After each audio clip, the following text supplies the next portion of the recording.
Hi అండి, అందరికీ నమస్కారం. Welcome back to my channel.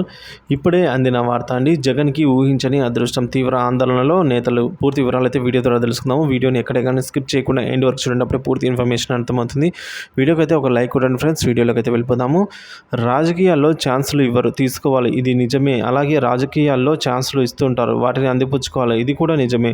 తనదైన ఏకదృక్కోణం ఆలోచనతో అధికారాన్ని చంద్రబాబుకు అప్పనంగా అప్పజెప్పి ఘోర ఓటమిని తెచ్చిపుచ్చుకున్న జగన్కి ఇప్పుడు ఎన్డీఏ పార్ట్నరే మిత్రుడుగా మారాడండి.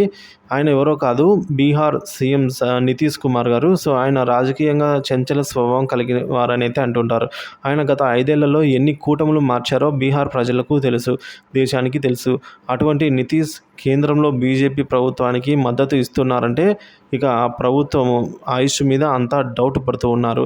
దానికి తగ్గట్టుగానే నెల రోజులు కూడా పూర్తి కానీ ఎన్డీఏ ప్రభుత్వం మీద నితీష్ కుమార్ బాణాలు వేశారు. ప్రత్యేక హోదా ఇచ్చి తీరాల్సిందే అని ఆయన అల్టిమేటం జారీ చేశారు. కేంద్రంలోని బీజేపీ రాజకీయ అవకాశాలను ఉపయోగించుకొని బీహార్ రాష్ట్రంలో తాము అభివృద్ధి చేయాలని జేడీయూ ప్లాన్ ఇది.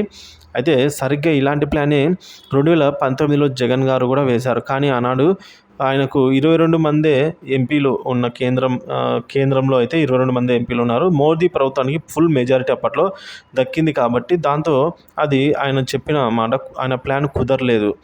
సో ఇప్పుడు వాస్తవంగా చూస్తే బీజేపీ జగన్ కోరుకుంటున్నట్టుగానే ఇతరుల మీద ఆధారపడి ఉన్న ప్రభుత్వం. దీంతో జేడీయూ అధినేత నితీష్ కుమార్ డిమాండ్ చేసినట్లుగా ఏపీలో చంద్రబాబు కూడా డిమాండ్ చేయాలి అన్నట్లుగా జగన్ ఆలోచన ఉందట. సో ఇక ఈ రకమైన డిమాండ్ పెట్టి బాబు మీద ఒత్తిడి పెట్టి తనకు బ్రహ్మాండమైన ఛాన్స్ ఇచ్చారని నితీష్కి జగన్ థ్యాంక్స్ అయితే చెప్పుకుంటున్నారట.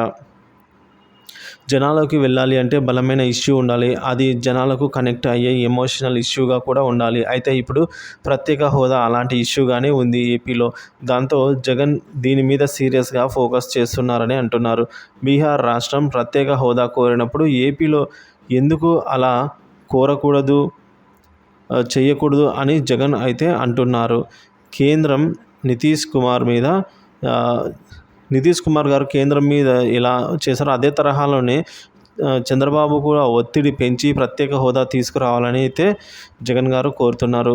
హోదా వస్తేనే ఏపీకి పరిశ్రమలు వస్తాయని, అలాగే అందరికీ ఉపాధి కూడా లభిస్తుంది అని అయితే అంటున్నారు. ఇది జనాలు కూడా విశ్వసనీయంగా ఉంటుంది అని అయితే చెప్తూ ఉన్నారు ఫ్రెండ్స్.